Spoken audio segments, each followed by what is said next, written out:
Hi, I'm Mandi Pryor, and welcome to Spotlight on Pittsburgh. Spotlight on Pittsburgh is a program about Pittsburgh's most fascinating people and what they do to make our city an amazing place to live and work. Summer is here and all eyes are on your lawn and garden. Get the best garden tips in town with Pittsburgh's own Doug Oster, as well as the South Hills' very own gardening gurus, Russ Bedner.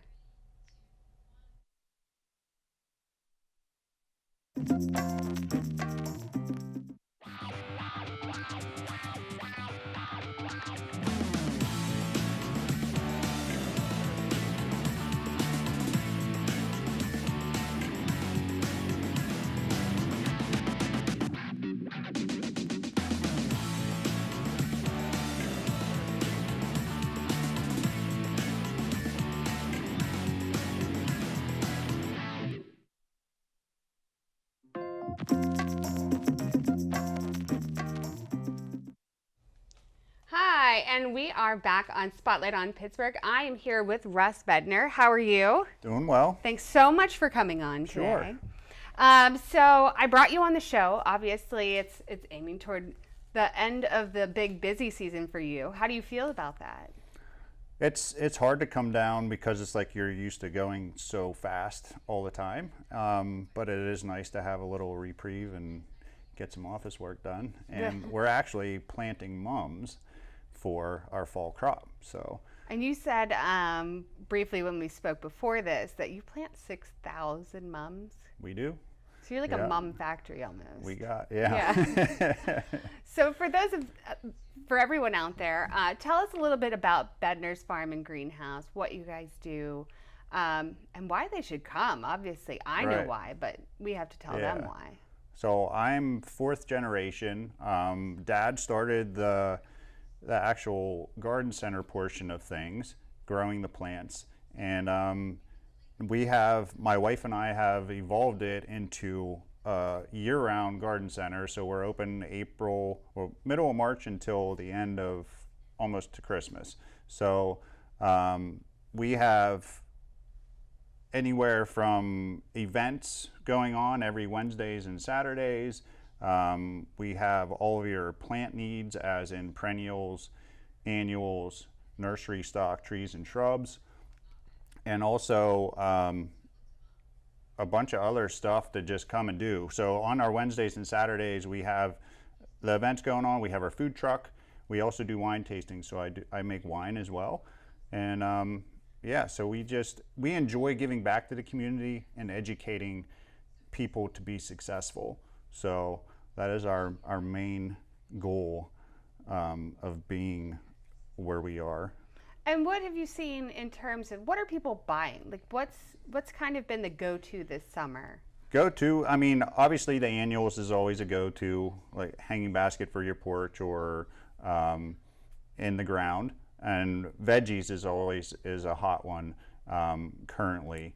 And the veggie and herbs, getting your garden in and producing your own food. It has been a hot topic ever since COVID hit. So it's been busy in that area. Yeah, I mean, I have my own garden. This is probably its worst year. I don't know what happened. I always grow from seed, but I seem to have a mulch problem. I think I over mulched. So, but I say if you can't grow zucchini, then you're not doing anything right. You're probably going to get some zucchini no matter what. And what types of annuals, obviously the hanging baskets, what are your most popular annuals that you have typically in stock? So, I mean, annual-wise, we grow 80% of what we sell. So we pride ourselves in that. We pick the best selections of what we feel is going to be the best performers in your yard. And so hanging baskets, we're very well known for. We grow in multiple different sizes, anywhere from 10-inch all the way up to 16-inch. And our container gardens is another hot one. So if you just want some instant color on your porch, come in, grab. We have probably 3 to 4 different sizes of container gardens that you can put on the porch. And then annual wise, like 4-inch is our most popular. So our 4.5-inch pots, we have a huge selection of those. So that is what kind of drives people to us, is we have plants that you can't find anywhere else. That's great. I mean, a lot of us are always looking at the same annuals, so it's nice to have a variety that might look pretty and Right. add a little something to the front of your house Yeah. or the landscape. And so for perennials, and I don't know what it is that people tend to go for the annuals every year and just keep replacing them. In terms of perennials, what do you think? What suggestions or tips would you have for people, going to buy perennials? What are they looking for? What's kind of the best for them to have something that comes back? Yeah, so perennials are great. The only thing you have to really think about is the bloom time, because there isn't a perennial that blooms all season. So you have to make sure you get some spring bloomers, summer bloomers, and fall bloomers to have more consistent color in your yard throughout the season. So that's a big one. Another one is pollinators. So there's a lot of hype per se in the pollinator section of our perennials. So having habitat for your birds, butterflies, bees, all those pollinator type animals it's great, not only to have them in your yard, so you can actually support food for them throughout the season. So, well, I did leave a little patch of buttercups because I just couldn't. They look so pretty, and I was like, I should probably cut this down. No, I'm gonna leave it for the bees. And the little white flowers, obviously, those are a big attractor of the bees. So, but perennials, I think, is something more or less that I've looked into a little bit more this season. And you have events. What types of events have you run either in the past or coming forward into the fall that you typically host that people can find out more about? So we do, right now we're doing Junior Green Thumb, so it's a kids-based event. So we have 2 time slots for that, and we're doing that weekly. We also do farm-to-table dinners, which we team up with the local chefs, and I pair a wine with each course dinner, and a little hayride is involved, and we end up settling back by the pavilion by the lake and have a really nice dinner. We have, I think, a few spots left right now. We teamed up with the Anoyas for 2 dinners, so pretty excited about that. But yeah, we gear our events towards like the season, what's going on. And so if you go onto our website, which is bednersgreenhouse.com, we have a whole list of what's going on, and you can sign up right online. Well, and I do know that your space where you have those dinners is absolutely gorgeous. Yeah. People probably don't even know that it exists down where it is. Right. The weeping willow over the lake, and a fire pit, and it's beautiful down there. Yeah. So, tell me a little bit about your wines as well. So you have your own wine. Yeah. So I started making wine 9-10 years ago, started as a hobby and got carried away and ended up with an excessive amount of wine in my basement, and everybody enjoyed it. So I decided, it was about 4 or 5 years ago, to get my license. And so I'm actually selling it there on the Wednesdays and Saturdays at the store. And yeah, we incorporated it in with our events. So if you want to come in and do like a container garden class, that you can come and plant up a pot, you can grab a glass of wine or grab a bottle of wine to with your friends and split the wine, and it turns out really well. It kind of meshes with coming and spending time in the garden center. You can come and grab a bite to eat at our food truck, grab a glass of wine, take a class, learn something. So that's what we're shooting for. And a lot of the times, I think what people don't know is you're in Cecil.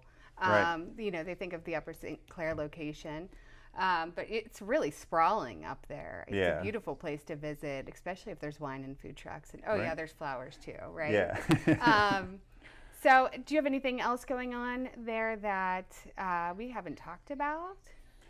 I don't think so. I mean, we're there for the community. We love to give back, and we love for the community or the customer to come in and be successful. So we pride ourselves on the quality that we provide in our plants, and also our staff knowledge that we can teach you or give you the information to be successful. We also have a program called a garden coach. So if you do need some extra help in your yard, you can bring some photos and measurements in and sit down with an hour with one of our staff members. Usually it's me. And we can go through and figure out what's best suited for your yard, if it's your garden or if it's your perennial beds or annual beds or your landscape. And we can get that hashed out, and you can be successful going forward. I think a lot of people would love to have that kind of class, just to learn even the basics of gardening and learn, a lot of us are just winging it. We're like, oh, we'll put this here and hopefully it'll grow, right. Which it doesn't always, I found out this year. Usually I have a green thumb. I don't know what happened, but so that's wonderful that you have that program in place. People can learn more and do more to get their gardens better or make their house look better. Sometimes people don't know exactly what to put in the ground and how to make it look nice, and I don't want to say professional, but like, a little nicer than what you would say just putting impatiens in the ground, walking away. So. And the care for them. Yeah. That's key. Yes. Well, great. Thank you so much. We're going to bring you back out. We're going to have Doug Oster on, which you also are familiar with. Yep. And talk a little bit more in a few minutes. All right. Sounds good. All right. Thank you. Get their full lineup of events and planting projects at bednersgreenhouse.com. When we come back, we'll meet Doug Oster, a Pittsburgh icon whose name is synonymous with home gardening.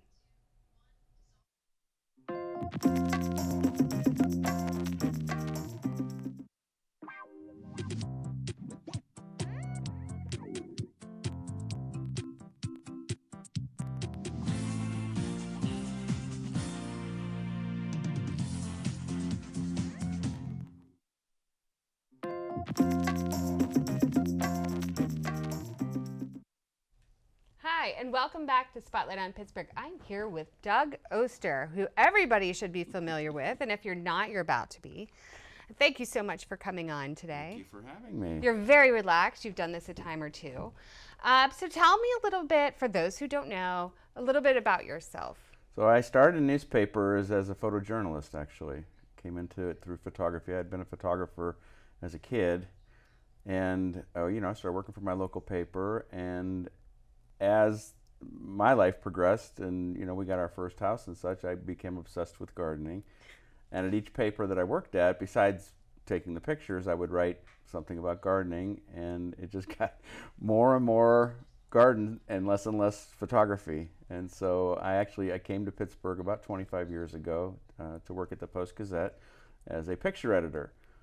But I'd already been writing a serious column, the place I was at before in Ohio, and they asked me, can you continue to write? And I said, yeah, but I'm warning you, I'm going to turn this into radio, TV. You had big dreams. I had big dreams, and they're just like, yeah, okay, sure. Yeah.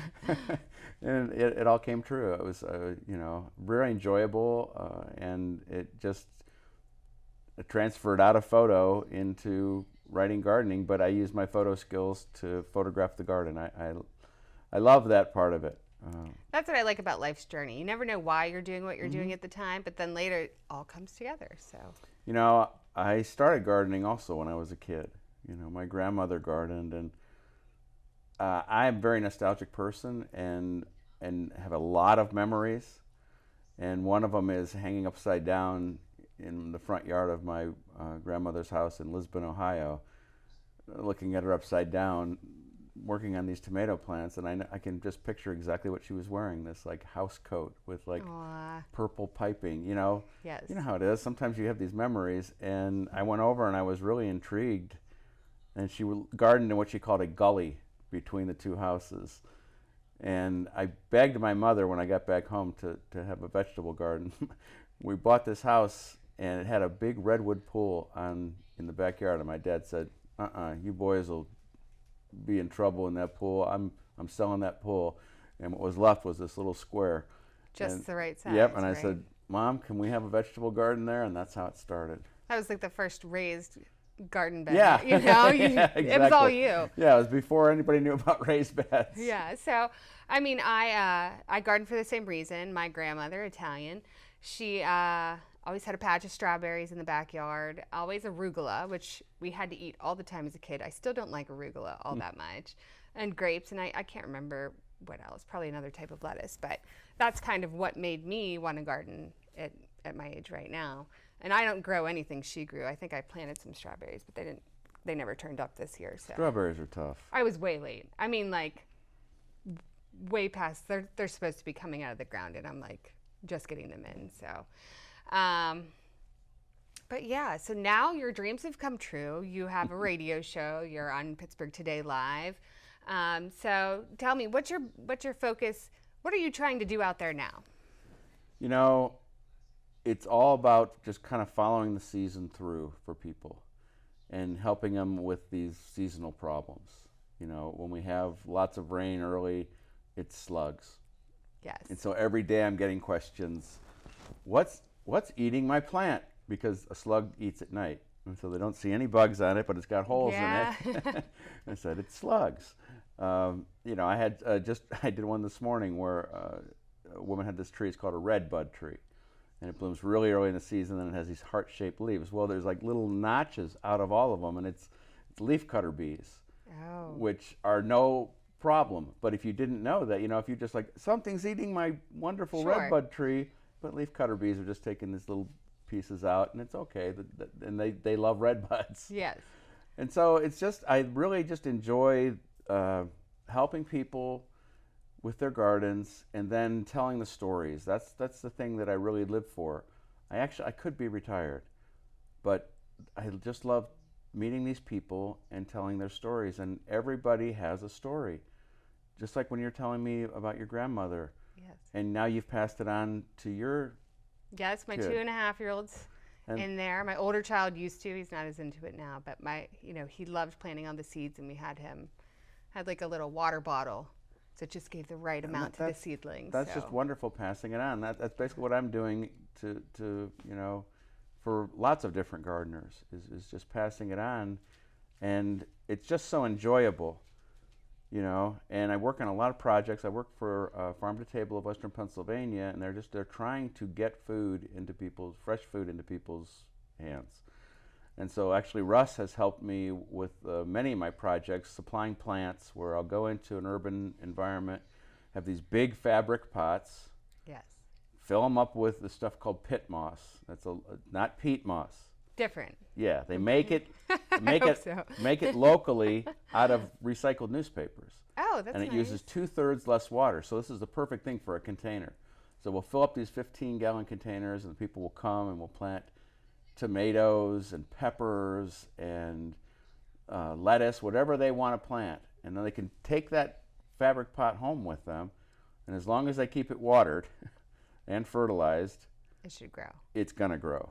And well, I do want to thank the local Observer Reporter. They gave me, I don't even know how many newspapers last year to help make my garden look nice. So it's completely Observer Reporter all over my house. So talk about that weed control, because that's a great weed control. It is. But finding newspaper now is a little bit harder. Contact your local newspapers. They're going to recycle it, or they're getting rid of it. So it's past issues. And 7 to 10 layers of newspaper. Get it wet. Yes. And poke holes in it. Make sure you get it wet, or it's going to blow away in the middle of what the whole neighborhood's going to be reading the Observer Reporter. Get it wet and then mulch on top of it, and then it's just such a great weed control. There's nothing worse than pulling weeds. I hate pulling weeds. No, it's done. I mean, I have a huge weed problem, so it definitely has helped everything. I have a huge weed problem. Well, not that kind. Just, all the clovers. Lots of clovers. Clover's actually a good thing. I don't know these things. That's why I have you here. It used to be that lawns coming out of the war, World War II, when suburbia began to really expand, that when you bought grass seed, it had clover seed in it. Because the clover actually has a symbiotic relationship with grass. It takes nitrogen out of the air and makes it available for the grass. And so every lawn, that's why, like for my age, we'd run around on these lawns and they all had clover on them, and run around barefoot and stepping on bees when we had bees. I remember stepping on lots of bees too, yeah. And so clover is actually a good thing. It's a good thing for the bees. So Well, that's good because my front yard still has the clovers, which are good. Definitely. Apparently for my grass, and we don't want to use Roundup or anything like that, especially with kids. So. And especially for pollinators. Yeah. You know, you certainly don't want that around your children, and it's important for us to, and Russ touched on it, to plant for pollinators. You know, not just honeybees are in decline. Lots of our native pollinators are in decline, and we can help.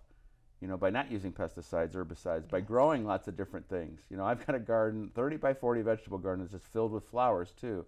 I had a friend come over and he goes, "You can't do that." So what do you mean you can't do that? Yeah. He says, "Flowers have to go here and vegetables go here." But no, if you lure in the pollinators, and you said something interesting about zucchini. Yes. People are having trouble growing zucchini. How? Because they don't have a pollinator. They actually have to go out by hand. I have to teach them about the birds and the bees. I know. Female and male flowers and moving the pollen from one to the other. Yeah. Because it used to be, it always was, when you're growing zucchini in your neighborhood, if a car stopped for too long at the stop sign, they get a bag of zucchini in the back. No, I've always had, I mean, I zucchini had so bread, many zucchinis. And sometimes you just find one, they're like this big, and you're like, I can't even eat that.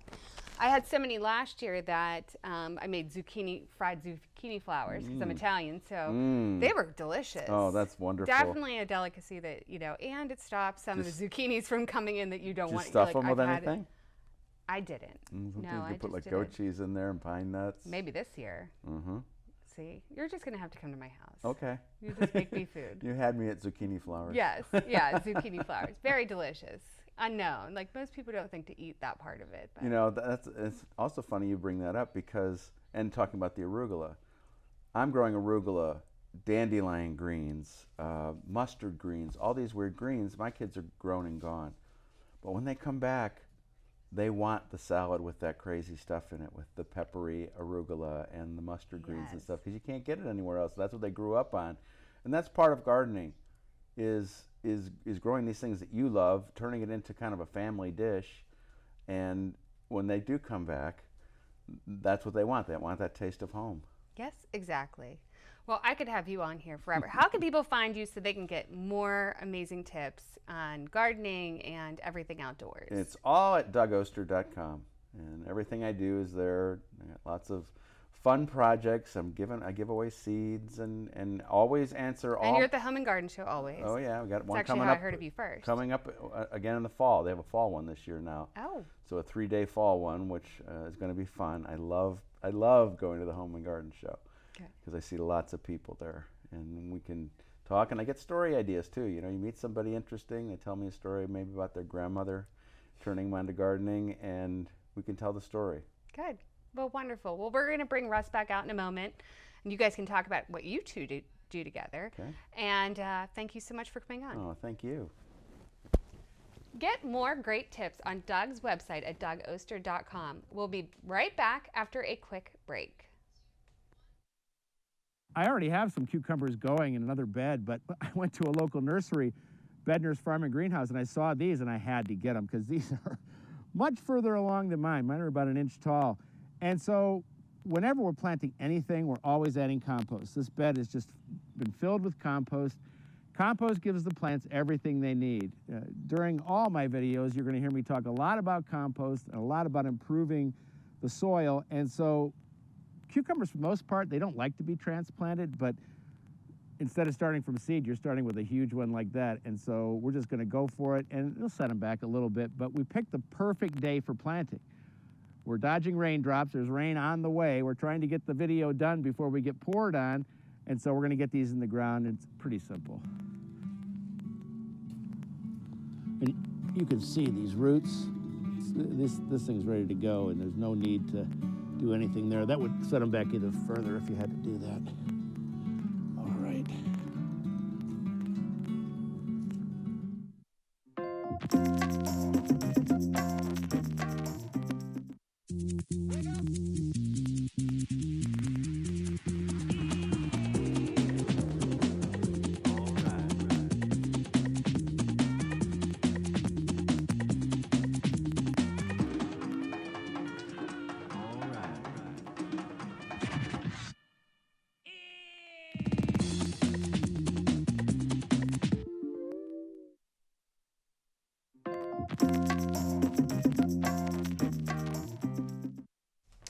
And welcome back. We are now with Doug and Russ in the same show together again.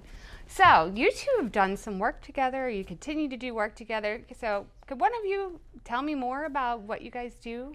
Well, we've become friends over the years. Yeah. Started with just plant projects, and I would interview Russ for different stories and such, and became friends. And then when I have certain projects and I need plants, and they have to be top quality plants, I'm going to get them from Russ. And he's kind enough to start these things for me. We just did a project where he started unusual tomatoes and peppers from seed for me. What's unusual tomatoes? Well, it's one called Paul Robeson, and so I was using it in these urban communities because the tomato's named for a guy who was a actor, musician, and civil rights activist. And I said, boy, this would be a good one. It has a story. Yes. And people know the story in the community, and to grow a tomato named for somebody like that, it has a special meaning. That's what I want. Instead of just, it's just a tomato plant. No, this is a special tomato plant, and so they'll take care of it. The premier. Right. They'll take care of it. And then some weird hot peppers. Yeah. I don't even know what it was called. It was just one I found. I don't even think you can pronounce them correctly. Yeah. I don't know if you had them written right on the tag. No, I think you did. But again, an unusual hot pepper that's long and turns purple. These are things that people are just going to be talking about and interested in. And Russ knows that when you have something a little bit unusual in the greenhouse, and he has the unique stuff that people are drawn to it, and they seem to take care of it better when it's something unique. Yeah. And then back to like the vegetable side too, is like those heirloom varieties are different, but the flavor is out of this world. Absolutely.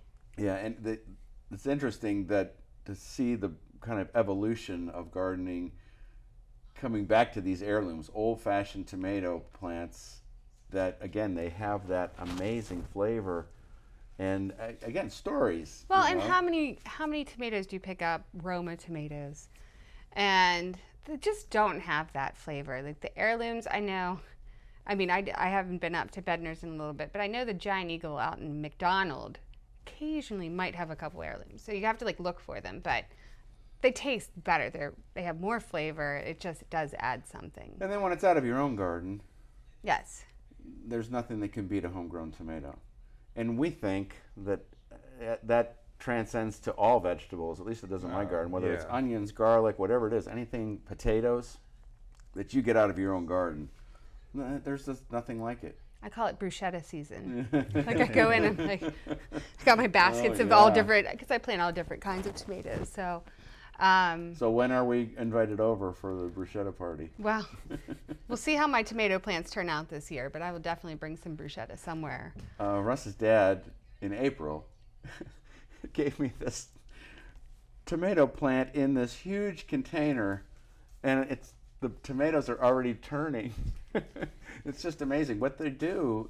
And his dad was like, "You don't want it now, do you?" I said, "No, I got a little greenhouse. I want it now." Yes. And just feed it, and it's just wonderful to be to start picking tomatoes. That's when the season really is wonderful.